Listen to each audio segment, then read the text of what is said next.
Hello चिंटूज, NEET PYQ series में एक बार फिर से अपन नए चैप्टर के साथ प्रेजेंट हैं। चैप्टर बड़ा ही इंपॉर्टेंट है। करंट इलेक्ट्रिसिटी तुम्हें पता है, अगर नीट में देखा जाए तो modern physics, current electricity, KTG thermodynamics, 3 chapter ऐसे हैं जिससे हर साल नीट में 3, 4 या 5 क्वेश्चन तक हर साल जरूर आते हैं। अगर पिछले 4 साल के अंदर हम देखें 2021 से 24 में, तो करंट इलेक्ट्रिसिटी से टोटल हर साल मिनिमम 4 क्वेश्चंस जरूर आए हैं और 2023 में 5 क्वेश्चंस आए हैं। तो आप समझ सकते हो कि करंट इलेक्ट्रिसिटी का वेटेज कितना ज्यादा है। अच्छा, एक और बात मैं बताता हूं, चैप्टर बहुत आसान है। चैप्टर बहुत आसान है, इसलिए इस चैप्टर को हम अच्छे से करना है, अच्छे से क्वेश्चन को डिस्कस करना है। और इस पीवाईक्यू सीरीज में सिर्फ मैं तुम्हें क्वेश्चंस के सॉल्यूशन नहीं बताऊंगा, मैं साथ साथ तुम्हें यह भी सिखाऊंगा कि हमें क्वेश्चंस को अटेम्प्ट कैसे करना चाहिए, या जो क्वेश्चन आ गए उसके इन एंड अराउंड और कौन कौन से टाइप के क्वेश्चंस हैं जो आपसे एग्जाम में पूछे जा सकते हैं। ठीक है चिंटू, करें स्टार्ट? वेरी गुड, बहुत अच्छा। तो हम स्टार्ट कर रहे हैं जी। ये लो जी, फर्स्ट क्वेश्चन देखो जी, हमारा क्या था। फर्स्ट क्वेश्चन कह रहा है कि 2 हीटर्स हैं ए एंड बी, जिनकी पावर रेटिंग कितनी है 1 किलोवाट एंड 2 किलोवाट है। एंड पहले हम इसको किस में कनेक्ट कर रहे हैं, सीरीज में कनेक्ट कर रहे हैं, एंड फिर हमने उसको किस में कनेक्ट किया है, पैरेलल में कनेक्ट किया है। तुम्हें यह बताना है कि भाई साहब दोनों केसेस के अंदर पावर का रेशियो क्या होगा। हीटर मतलब इलेक्ट्रिकल अप्लायंस मतलब रेजिस्टेंस, तो भाई साहब हमें पता है कि एक रेजिस्टेंस है कितना है R1 और दूसरा क्या है R2। इसको हमने किस में कनेक्ट कर दिया, सीरीज में। तो लेट से इसका पावर कंजम्पशन कितना है P1 और इसका पावर कंजम्पशन कितना है P2। तो हमें पैरेलल के केस में पता है कि क्या फॉर्मूला होता है भाई, P1 P2 upon P1 plus P2। कौन से वाले केस में होता है ये, सीरीज के अंदर। किस केस में होता है ये, सीरीज में। P 1/P इक्विवेलेंट का फॉर्मूला क्या होता है, 1/P1 प्लस 1/P2 डग डग डग डग डग। अरे ये सुनो चंटोष, तो इससे हम देखेंगे तो बोलो क्या आ जाएगा, 2 × 1 अपॉन 2 + 1 कितना आ गया 2/3। जब इन्हीं को हम पैरेलल में कनेक्ट करते हैं तो पैरेलल में इक्विवेलेंट पावर का फॉर्मूला हमें पता है सिंपली क्या होता है, P1 + P2। वो कितना आ जाएगा 1 + 2 कितना आ गया 3। अरे कितना आ गया चिंटू, 3। अब इन दोनों का रेशियो पूछा है, तो सीरीज कितना था 2/3 अपॉन 3, तो कितना आ जाएगा 2/9। कितना आ जाएगा चिंटू, 2/9। तो क्या हम आराम से इस तरह के क्वेश्चन सॉल्व कर लेंगे भैया, बताओ जी। कोई प्रॉब्लम है तो बताओ, क्या हम ऐसे क्वेश्चन कर सकते हैं कि नहीं कर सकते। चिंटू, चिंटू को क्लिक किया कि नहीं किया, चिंटू को क्लिक किया गया, वेरी गुड, बहुत अच्छा, बहुत ही आसान क्वेश्चन था। चलो जी नेक्स्ट क्वेश्चन पे हम बढ़ते हैं आगे। नेक्स्ट क्वेश्चन देखो क्या कहता है। नेक्स्ट जो क्वेश्चन हमारा आया है वो आया है व्हीटस्टोन ब्रिज के केस पर। इसने कहा कि बताओ भाई साहब इनमें से कौन सा ऐसा डायग्राम है जिसमें गैल्वेनोमीटर के थ्रू करंट क्या हो सकती है, 0। बैलेंस कंडीशन क्या होती है, बैलेंस कंडीशन व्हीटस्टोन ब्रिज की तब होती है जब गैल्वेनोमीटर में करंट कितनी हो जाए, 0। और वो कब होती है, वो तब होती है जब आमने सामने का मल्टीप्लीकेशन इज इक्वल टू आमने सामने का मल्टीप्लीकेशन। इन दोनों के आमने सामने का मल्टीप्लीकेशन कितना होगा 150, और इन दोनों के आमने सामने का भी कितना होना चाहिए 150। बड़ा ध्यान से देखो, यहाँ पे 10 ओम है, यहाँ पे 5 ओम है, और उसके साथ साथ एक डायोड लगा रखा है। क्या लगा रखा है, डायोड। तुम देखोगे तो इसमें डायोड लगा हुआ है ऐसे, मैं थोड़ा सा तुम्हें दिखा देता हूं। इसमें जो डायोड लगा हुआ है वो लगा हुआ है ऐसे, इसमें जो डायोड लगा हुआ है वो ऐसे लगा हुआ, बट पैरेलल में लगा हुआ है। बाकी तीनों केसेस में डायोड सीरीज में लगा हुआ है, और इसमें लगा हुआ है इस तरह से। अरे ये सुनो चिंटोष, ये डायोड तुम्हें दिख रहा होगा, ये छोटा सा एक हिस्सा लगा रखा है, दिस इज व्हाट, डायोड। ठीक है चिंटू, सुनो ध्यान से, ये हमें पता है 15 × 10 कितना हो गया 150। तो 10 × इनका जो इक्विवेलेंट है वो कितना आना चाहिए, 15 आना चाहिए। ऐसे ही इन दोनों का इक्विवेलेंट कितना आना चाहिए 15, इनका इक्विवेलेंट कितना आना चाहिए 15, और इनका इक्विवेलेंट भी कितना आना चाहिए 15। हमें ये बताना है कि इनमें से कौन सा डायग्राम है जिसमें ये वाली पॉसिबिलिटी बन सकती है। समझ रहे हो चिंटू? अच्छा जी, देखो ध्यान से, क्या इसमें पॉसिबिलिटी बन सकती है। 5 ओम है, डायोड किस में है, फॉरवर्ड बायस में। क्यों? क्योंकि देखो नेगेटिव साइड है, नेगेटिव साइड बैटरी के नेगेटिव टर्मिनल से कनेक्टेड है, मतलब डायोड किस में आ गया, फॉरवर्ड बायस में। फॉरवर्ड बायस में आइडियल डायोड का रेजिस्टेंस कितना होता है? 0। बट डायग्राम में ऐसा नहीं बोला कि वो आइडियल डायोड है, मतलब ये प्रैक्टिकल डायोड है। प्रैक्टिकल डायोड का कुछ ना कुछ रेजिस्टेंस होता है, डायनेमिक रेजिस्टेंस हम पढ़ते हैं, राइट। इसका मतलब क्या, इस डायोड का रेजिस्टेंस इस तरह से हो सकता है कि हमारा जो आंसर है वो कितना आ जाए, इसको बैलेंस कर दे। हाँ, ऐसा पॉसिबल है कि एक्स की वैल्यू कितनी आ जाए, 10 आएगी, 15 आए, बोलो जी। x की वैल्यू कितनी आ जाएगी, 10, तो ये ओवरऑल कितना हो जाएगा, 15, तो ये क्या हो जाएगा, बैलेंस। तो क्या ये पॉसिबल है? हाँ, ये पॉसिबल है। यस और नो चेंटोस, मतलब ये हमारे तरफ से आंसर पॉसिबल है। तो हकीकत में तो क्वेश्चन का आंसर यही खत्म हो गया। बट हम आगे के 3 ऑप्शन भी देखते हैं कि वो ऑप्शन क्यों नहीं हो सकते। समझ में आया? मैंने तुम्हें क्या कहा, हमें इस बात पे ध्यान नहीं देना है कि क्वेश्चन का सॉल्यूशन आ गया, हमें इस बात पे देखना है कि एग्जाम में क्वेश्चन को अगर घुमा दिया, फिरा दिया, ट्विस्ट कर दिया, तो क्या हम उसका आंसर दे सकते हैं कि नहीं दे सकते हैं। ऑलराइट, इसमें देखते हैं। इसमें देखो डायोड ऐसे कनेक्टेड है, तो ये डायोड का पी साइड है, ये किस साइड से कनेक्टेड है बोलो, बैटरी के एन साइड, मतलब नेगेटिव साइड से। तो डायोड किस बायस में आ गया, रिवर्स। इसमें डायोड किस में था, फॉरवर्ड बायस में। रिवर्स बायस में डायोड का रेजिस्टेंस कितना होता है, इनफाइनाइट। तो ओवरऑल ये क्या बन जाएगा, इनफाइनाइट। तो ये कभी भी बैलेंस नहीं होंगे, इसका मतलब ये वाला ऑप्शन होना पॉसिबल नहीं है। ऐसे इसमें देखो डायोड इस तरह से कनेक्टेड है। कई बार बच्चा जल्दबाजी करता है, इसमें ध्यान से देखो, उसने बैटरी की पोलैरिटी भी रिवर्स कर रखी है। अब देखो नेगेटिव साइड से कौन चीज कनेक्टेड है, पॉजिटिव। नेगेटिव से पॉजिटिव कनेक्टेड, तो फिर से डायोड किस में आ गया, रिवर्स बायस में। मतलब ये भी आंसर होना पॉसिबल नहीं है। इसमें देखते हैं, इसमें देखो डायोड किस में है, फॉरवर्ड। डायोड जब फॉरवर्ड बायस में होता है तो उसका रेजिस्टेंस क्या, अरे ये सोनो चंटू, डायोड का रेजिस्टेंस क्या होता है, कम होता है। अरे ये सोनो चंटूस, अब इसमें 2 पॉसिबिलिटीज हो सकती है, डायोड का रेजिस्टेंस 5 ओम से कम हो या 5 ओम से ज्यादा हो। अगर 5 ओम से कम हुआ तो इनका इक्विवेलेंट होगा वो 5 ओम से भी, मतलब जो कम होगा उससे भी क्या आएगा, कम। और अगर ये 5 ओम से ज्यादा हुआ तो उसका रेजिस्टेंस फिर से 5 ओम से क्या आएगा, कम। ये चीज समझ नहीं आई मैं क्या कहा। अरे भाई साहब ध्यान से देखो, यहाँ पे डायोड ऐसे दे रखा है और ये दोनों भाई साहब किस में है, किस में है, ये सीरीज में। इसका मान लियो x, तो जो Rx upon R plus x की वैल्यू होती है, तुम्हें पता है पैरेलल में जो छोटा होगा उससे भी क्या आएगी, छोटी। तो या तो ये वाली वैल्यू इससे छोटी हो सकती है या ये वाली। दोनों ही केसेस में इसका आंसर 5 से कम आएगा। 5 से कम आया तो मतलब ये इसको बैलेंस नहीं कर पाएगा, मतलब ये ऑप्शन होना भी पॉसिबल नहीं है। मतलब ये तीनों ऑप्शन नहीं होंगे, सिर्फ आंसर कौन से वाला आएगा, ये वाला आएगा। मेरी बात समझ में आएगा? इसमें ये वाला अच्छा चीज था कि इसमें भी डायोड फॉरवर्ड बायस में था, बट स्टिल ये कंडक्ट नहीं करेगा। ठीक है जी। अब हम जाते हैं नेक्स्ट क्वेश्चन पे। देखो जी, नेक्स्ट क्वेश्चन क्या कहता है, नेक्स्ट कहता है कि हमने एक वायर लिया जिसकी लेंथ कितनी है L और रेजिस्टेंस कितना है 100 ओम, और उसको हमने 10 हिस्सों में डिवाइड कर दिया। The first 5 parts are connected in series while the next 5 parts are connected in parallel. हमने 10 हिस्सों में जो ही डिवाइड किया, हमें पता R/10 हो गया, मतलब 100/10 इज इक्वल टू 10 ओम। ऐसा क्यों, ऐसा क्यों? क्योंकि हमें पता है कि भाई साहब रेजिस्टेंस क्या होता है, ρL अपॉन A। अब सिंस लेंथ, अगर एक वायर है, इतना बड़ा वायर है, उसको काट के 10 हिस्सों में डिवाइड करेंगे इक्वल में, तो हर हिस्से की लेंथ कितनी हो जाएगी, 1/10। और रेजिस्टेंस है वो लेंथ के डायरेक्टली क्या है, प्रोपोर्शनल। तो लेंथ 1/10 होगी तो रेजिस्टेंस भी कितना हो जाएगा, 1/10। इसलिए हर एक का रेजिस्टेंस कितना आ गया, 10 ओम। अच्छा सुनो ध्यान से, हालांकि इस पर्टिकुलर क्वेश्चन में एरिया चेंज नहीं हो रहा, बट कई बार वो इस वायर को मान लो कंप्रेस करता और एक ही वायर बनाता, इसने तो हिस्से कर दिए ना अलग अलग, एक ही वायर बनाता, तो क्या area of cross section change हो जाता? हाँ। फिर तुम्हें याद है उस केस में R is directly proportional to L square, not L, है ना। कांस्टेंट वॉल्यूम का केस पता होगा तुम्हें, वेरी गुड। बट हमें उस केस में भी नहीं जाना है। तो 5 पार्ट्स को हमने किस में कनेक्ट कर दिया, सीरीज में। ये लो जी, 5 रेजिस्टेंस को हमने सीरीज में कनेक्ट कर दिया और बचे हुए 5 को हमने पैरेलल में कनेक्ट कर दिया। ये लो जी, ये कितना R/5, ये कितना 5R, R डैश मान लो, R डैश कितना हो गया हमारा R/10, हर एक रेजिस्टेंस का वैल्यू।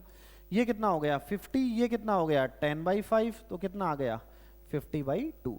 क्योंकि पैरेलल में अगर n आइडेंटिकल रेजिस्टर्स पैरेलल में कनेक्ट करते हैं तो उनका इक्विवेलेंट रेजिस्टेंस कितना होता है, R/n। क्या होता है, R/n। ये देखो 10-10, 15-15 सेकंड के क्वेश्चन के सवाल हैं जो हम आराम से कर सकते हैं। मैं तो इसलिए टाइम ले रहा हूं कि मैं तुम्हें समझा रहा हूं, साथ साथ चीजों को बोल रहा हूं, बोलने में और जल्दी जल्दी करने में टाइम। अब छोटे छोटे ऐसे क्वेश्चन है तुम आराम से सॉल्व कर सकते हो 10-10 सेकंड के अंदर।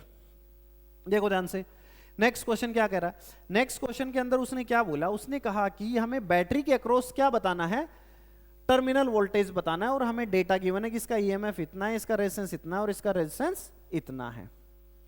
अच्छा ध्यान से सुनो, मैं इस पर्टिकुलर क्वेश्चन के सॉल्यूशन में नहीं जा रहा हूं, तो 3 सेकंड का है, मैं वैसे समझा रहा हूं कि बैटरी का जो इंटरनल रेजिस्टेंस होता है, मुझे ये बताओ कहां पर होता है, बैटरी के लेफ्ट में होता है कि राइट में? भाई जो बैटरी होती है, जैसे मैं ऐसे लिखता हूं 10 वोल्ट 2 ओम, तो ये 2 ओम को मुझे राइट साइड में लिखना चाहिए कि लेफ्ट साइड में लिखना चाहिए, किधर लिखना चाहिए बताओ तुम, कैसे लिखना चाहिए? हकीकत में तुम कैसे भी लिख लो कोई फर्क नहीं पड़ता। क्यों? क्योंकि ये रेजिस्टेंस ना तो लेफ्ट में होता है ना राइट में, हकीकत में कहां पर होता है, इन बिटवीन। इंटरनल का मतलब है बैटरी के अंदर, बैटरी के बाहर नहीं। तो हकीकत में इंटरनल रेजिस्टेंस कहां पर है, बैटरी के अंदर।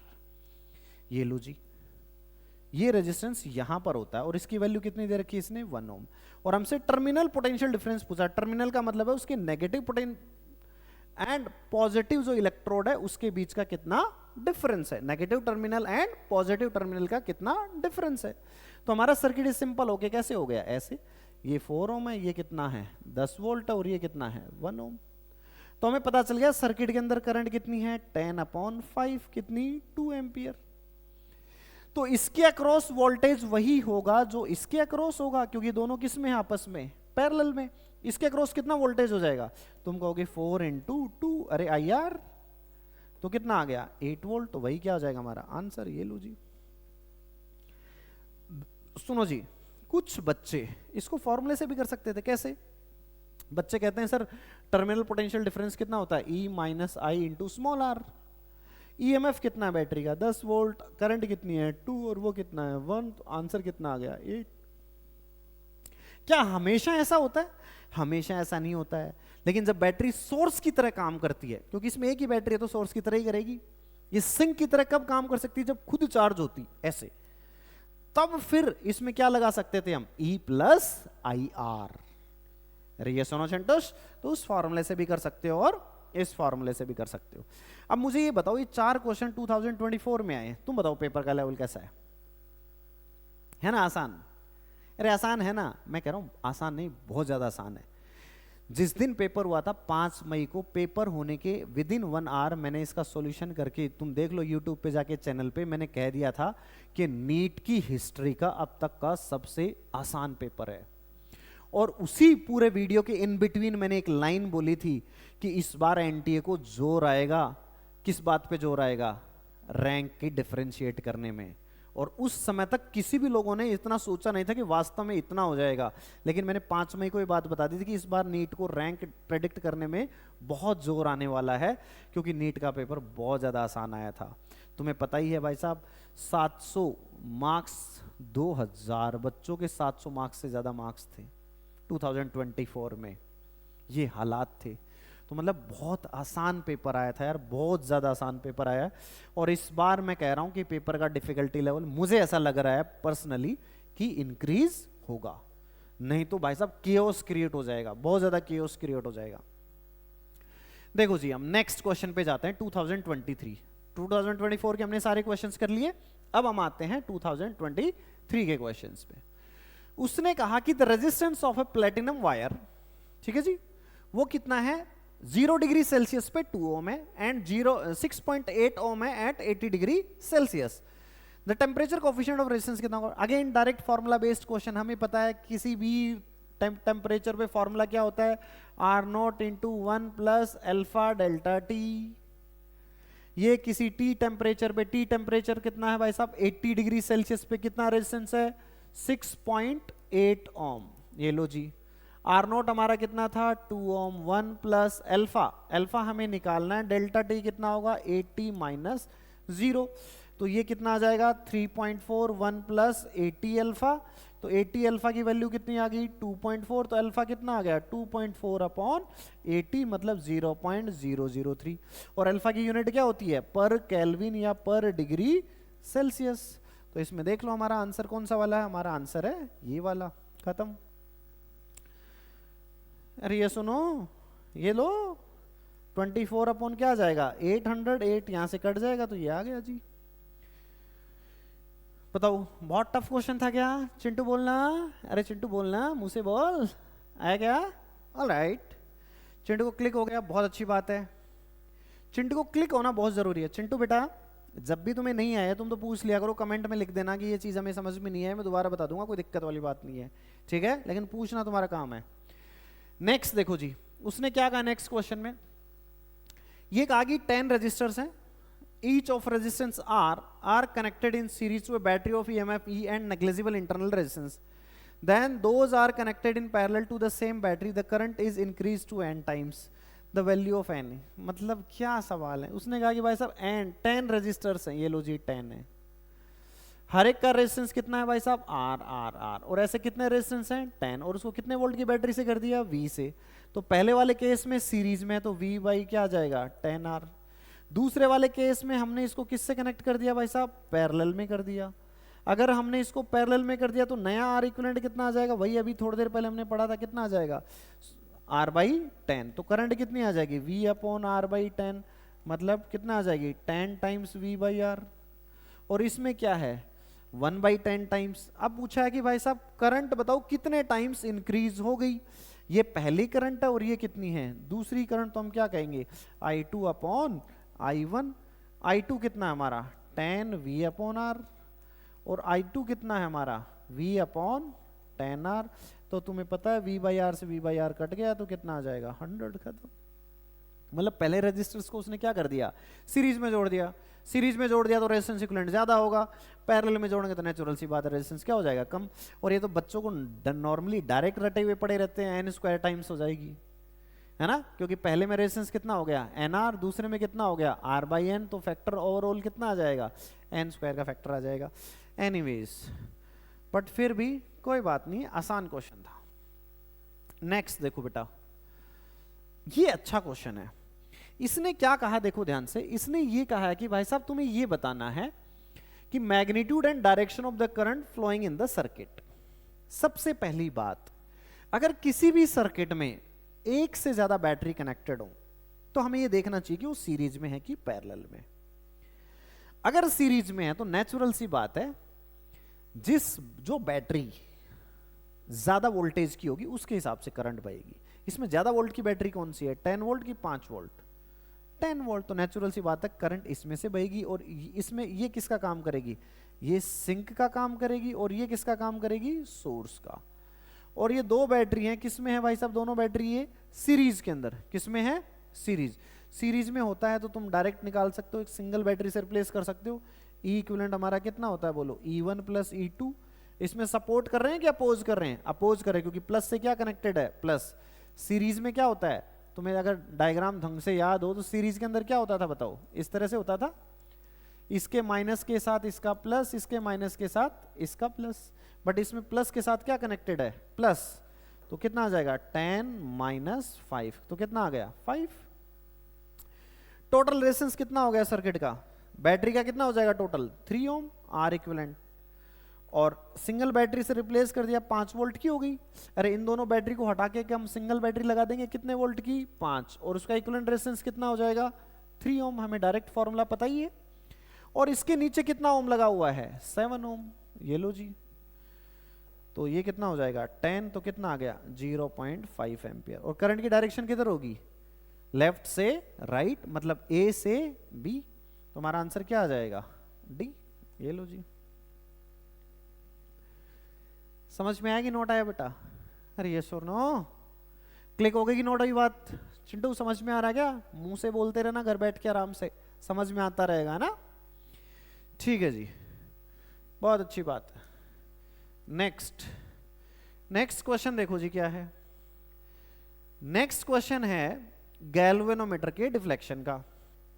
देखो जी इसने क्या कहा है, इसने ये कहा है, इसने क्या कहा है चिंटू, देखो जी इसने क्या कहा, इसने ये कहा कि ये बताओ तुम कि इस गैल्वेनोमीटर में कोई डिफ्लेक्शन नहीं होना चाहिए। गैल्वेनोमीटर में कोई डिफ्लेक्शन नहीं है, इसका मतलब है कि इस हिस्से में करंट कितनी है 0। इसका मतलब इसका जो भी रेजिस्टेंस रहा होगा उसके अक्रॉस वोल्टेज ड्रॉप कितना हो जाएगा 0। इसका मतलब यहां और यहां के बीच में कितने का पोटेंशियल डिफरेंस होना चाहिए 2 वोल्ट का, कितने का होना चाहिए 2 वोल्ट। तो हमें यह पता चल गया कि इसके अक्रॉस वोल्टेज कितना है 2 वोल्ट। हमें आर की वैल्यू निकालनी है। तो हमें एक चीज समझ में आती है, बोलो क्या? सोचो, दो बैटरी से सीरीज में कनेक्टेड चीजें हैं, अगर इसके अक्रॉस 2 वोल्ट का वोल्टेज ड्रॉप है तो इस पे कितने का होगा? 8 वोल्ट, क्योंकि टोटल कितने की बैटरी लगी हुई है? 10। अरे 10 में से अगर 2 ये खर्च कर रहा है, तुम ऐसे मत कर देना कि ये 2 खर्च कर रहा है, ये 2 खर्च कर रहा है, 4 हो गया। नहीं, जब पैरेलल में होता है तो इक्विवेलेंट वोल्टेज भी कितना होता है? जो इंडिविजुअल के अक्रॉस होता है। तो 2 वोल्ट तो ये दोनों मिलके खर्च कर रहे हैं, और ये कितना खर्च कर रहा है? 8, क्योंकि टोटल बैटरी कितने की है? 10 वोल्ट की। तो हमें पता दोनों किस में है? सीरीज में, क्योंकि इसमें तो कोई करंट जा नहीं रही है। तो हमें पता है वोल्टेज किस रेशियो में होता है? V1/V2 is equal to R1/R2, क्योंकि करंट तो सेम है। अरे V इक्वल टू IR, तुम ये भी लिख सकते थे, ये लो जी, I से I कट जाएगा, मतलब V1/V2 is equal to R1/R2। ये V1 मान लो 8, ये V2 कितना है? 2, ये R1 है कितना? 400, तो R2 की वैल्यू आ जाएगी कितनी? आ जाएगी 100 ओम। कितनी आ गई चिंटूश? 100 ओम। सिंपल, ये लो जी। बोलो, कोई तकलीफ आई? नहीं आई ना? बहुत अच्छी बात है। चलो जी, नेक्स्ट क्वेश्चन देखो। नेक्स्ट क्वेश्चन क्या कह रहा है? ये कार्बन रजिस्टर, इवन दो तुम्हारे सिलेबस से डिलीट हो चुका है, as per latest NMC guideline carbon coding तुम्हारे सिलेबस से हट गई है। बहुत बहुत आसान क्वेश्चन है, तो तुम आराम से कर सकते हो। 2 बार आ चुका है, पिछले 4 साल में 2 बार क्वेश्चन पूछा जा चुका है। बहुत आसान है। तुम्हें पता कार्बन कोडिंग क्या होती है? B Roy, great Britain having very good wife.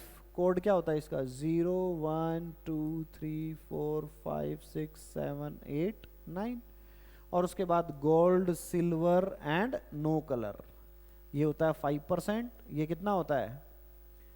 10%। और नो कलर कितना होता है? 20%। ये इसका कोड होता है ब्राउन का। ये क्या होता है? ब्राउन। ये क्या होता है? Black, red, orange, yellow, green, blue, violet, grey and white, ये कलर्स होते हैं। रटने का तरीका है B Roy, great Britain having very good wife.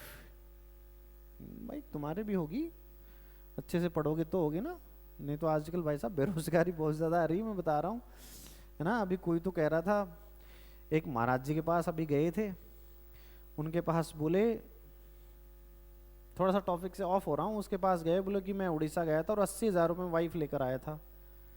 हैं, आजकल ये सिस्टम चल रहा है। तो बोलो क्या हुआ? बोला साहब वो तो गांव के किसी दूसरे के साथ भाग गई। तो भाई साहब आगे आने वाला समय ऐसा ही आने वाला है, इसलिए पढ़ाई कर लो अच्छे से, नीट की प्रिपरेशन कर लो, नहीं तो समझ रहे हो मेरी बात को? बहुत ज़्यादा मैं कहना नहीं चाह रहा। अरे ये सुनो, समझ में आ गई होगी बात, हिंट्स में, बहुत अच्छी बात है। चलो जी, तो ये 2023 का क्वेश्चन था। क्या आसान था कि टफ था? आसान क्वेश्चन था। ये लो जी, तो 2023 के आपने क्वेश्चंस देख लिए सारे, बहुत अच्छी बात है। अब देखो 2022 के क्वेश्चन। इसने कहा कि as the temperature increases the electrical resistance, किस पे फर्क पड़ता है? हमें पता है टेम्परेचर बढ़ाने पर रजिस्टर, अगर कंडक्टर है तो उसका रेजिस्टेंस इंक्रीज होगा, सेमीकंडक्टर है तो उसका रेजिस्टेंस डिक्रीज होगा, इंसुलेटर है तो उसका रेजिस्टेंस भी क्या होगा? डिक्रीज। और ये क्यों होता है हमें पता ही है। R इक्वल्स टू हमारा क्या होता है चिंटूश? R इक्वल्स टू क्या होता है? रो L अपॉन A। अगर हमें रो का इंटरनल फॉर्मूला पता हो तो बोलो क्या होता है? M upon N E square 2 होता है। अरे ये सुनो चिंटोश, जब हम टेम्परेचर बढ़ाते हैं तो नंबर ऑफ चार्ज कैरियर्स पे तो कोई फर्क नहीं पड़ता, किसमें? कंडक्टर में। बट लाइक जो टॉ होता है, टॉ क्या होता है? Relaxation time. क्या होता है? Relaxation time. जो ही टेम्परेचर बढ़ाएंगे, जो इलेक्ट्रॉन्स हैं उनके पास क्या आ गई? एनर्जी, तो फटाफट फटाफट फटाफट कोलिजन करेंगे, फटाफट फटाफट कोलिजन करेंगे, तो रिलैक्सेशन टाइम क्या हो जाएगा? कम। ये कम हो गया तो रेजिस्टिविटी क्या हो जाएगी? बढ़ जाएगी। रेजिस्टिविटी बढ़ गई तो रेजिस्टेंस भी क्या हो जाएगा? इंक्रीज। किसका? कंडक्टर का।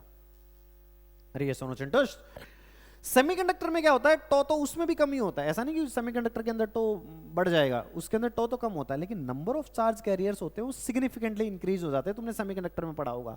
इसलिए टेम्परेचर बढ़ाने पर सेमीकंडक्टर का रेजिस्टेंस क्या होता है, डिक्रीज होता है। अब हम ऑप्शन देख लेते हैं। उसने कहा कि इंक्रीजेस फॉर बोथ, गलत बात, गलत है। डिक्रीजेस फॉर बोथ, गलत है। Increases for conductor and decreases for semiconductor, बिल्कुल सही है। अभी मैंने बताया, रीजन भी तुम्हें बताया, क्योंकि कंडक्टर के अंदर एन में कोई चेंज नहीं आता है, तो क्या हो जाता है, डिक्रीज।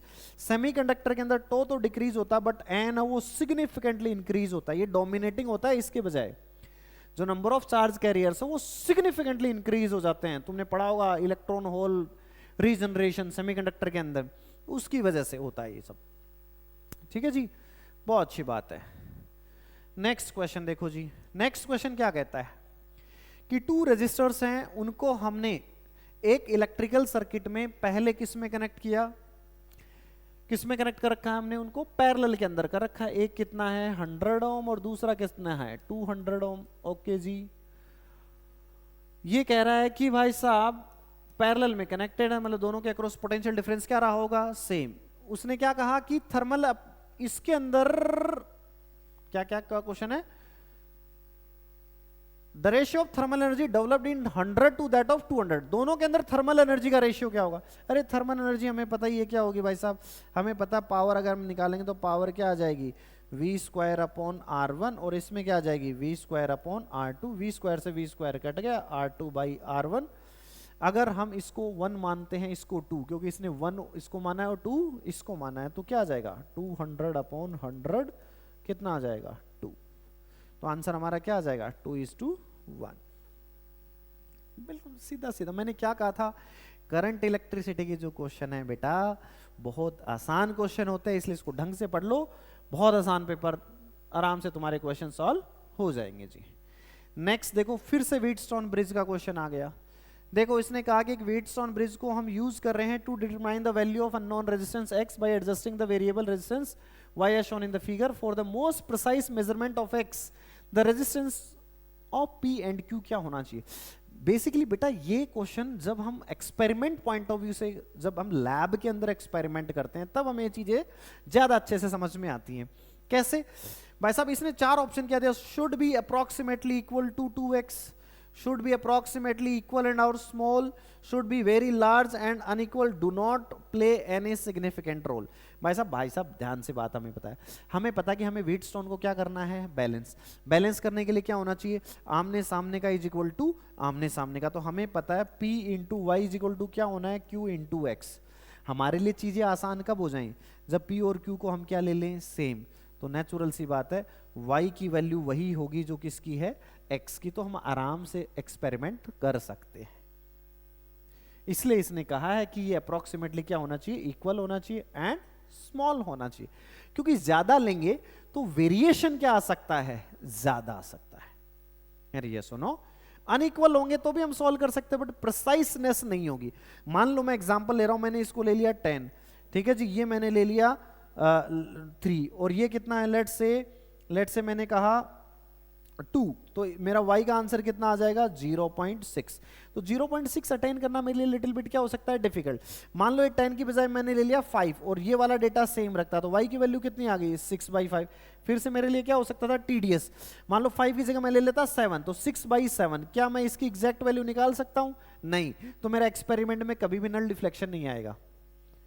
अरे ये सोनो चंटोश, क्योंकि इसकी कोई एग्जैक्ट वैल्यू निकल के आएगी नहीं है, कभी बैलेंसिंग होगा ही नहीं, क्योंकि 6/7 कोई डिफाइंड वैल्यू नहीं है, तुम्हें पता है। बोलो जी, नेवर एंडिंग है ना ये, इसलिए हमें सेम सेम लेना चाहिए ताकि ये आपस में कट जाएं। ओके जी, ठीक है, बहुत अच्छी बात है। नेक्स्ट क्वेश्चन देखो जी क्या है। नेक्स्ट क्वेश्चन कहता है कि कॉपर वायर है जिसकी लेंथ 10 मीटर है एंड रेडियस कितनी है, 10⁻⁻² है। बहुत अच्छी बात है, कोई दिक्कत नहीं है। और इसका इलेक्ट्रिकल रेजिस्टेंस कितना है हमारा, 10 ओम है। The current density in the wire for an electric field, हमें करंट डेंसिटी निकालनी है। करंट डेंसिटी और इलेक्ट्रिक फील्ड में क्या रिलेशन होता है, J = σE। ये जी, अब हमें J पता चल जाए, E तो हमें दे रखी है, हमें क्या पता हो, सिग्मा। सिग्मा हम कहां से निकाल सकते हैं, उसके लिए यहां से इंफॉर्मेशन दे दी उसने। हमें पता आर इज इक्वल टू क्या होता है, रो एल बाई ए, या हम इसको लिख सकते हैं एल अपॉन सिग्मा ए। तो सिग्मा की वैल्यू कितनी आ गई, एल अपॉन आर ए, बस ये वैल्यू पुट कर दो इसमें। जे सिग्मा की वैल्यू कितनी है, L upon R A into E. L देखो हमारी कितनी है 10 मीटर, ई हमारी कितनी है 10 मीटर, आर कितना है 10 ओम, और एरिया ऑफ क्रॉस सेक्शन भी कितना है बोलो, एरिया नहीं हमें दे रखी, रेडियस। तो एरिया कितना होगा पाई आर स्क्वायर। आर स्क्वायर मतलब इसका हम क्या करेंगे स्क्वायर। अरे ये सोनो चंटोश, तो हमें एक बात पता है कि इस पाई से ये पाई कट जाए, क्योंकि रूट पाई है तो स्क्वायर करेंगे तो क्या हो जाएगा, और ये 10 की पावर कितना हो गया -4, ये ऊपर जाके कितना बन जाएगा 10 की पावर 6। तो 10 की पावर 6 ये आंसर आ जाएगा। देख लो क्या टफ क्वेश्चन आ रहे हैं क्या, बिल्कुल भी नहीं आ रहे भाई, मेरे हिसाब से तो टफ क्वेश्चन नहीं है, बाकी तुम्हारी मर्जी है। तो पिछले 3 साल में तुमने देखा कि करंट इलेक्ट्रिसिटी से जो क्वेश्चन आ रहे हैं बहुत ही आसान किस्म के क्वेश्चन आ रहे हैं। ये देखो जी 2021 का पेपर है, सुनो ध्यान से, match the column type question paper है। इसमें सुनो जी, उसने क्या कहा कि हमें 2 कॉलम दे दिए और हमें फॉर्मूले याद होने चाहिए थे डायरेक्ट। ड्रिफ्ट वेलोसिटी क्या होती है भाई साहब, ड्रिफ्ट वेलोसिटी के हमने 2 फॉर्मूले पढ़ते हैं इस चैप्टर में। बोलो कौन कौन से 2 फॉर्मूले पढ़ते हैं, जल्दी से बताओ कौन कौन से 2 फॉर्मूले पढ़ते हैं। एक तो हम पढ़ते हैं I is equal to n e A v d, एक तो ये पढ़ते हैं।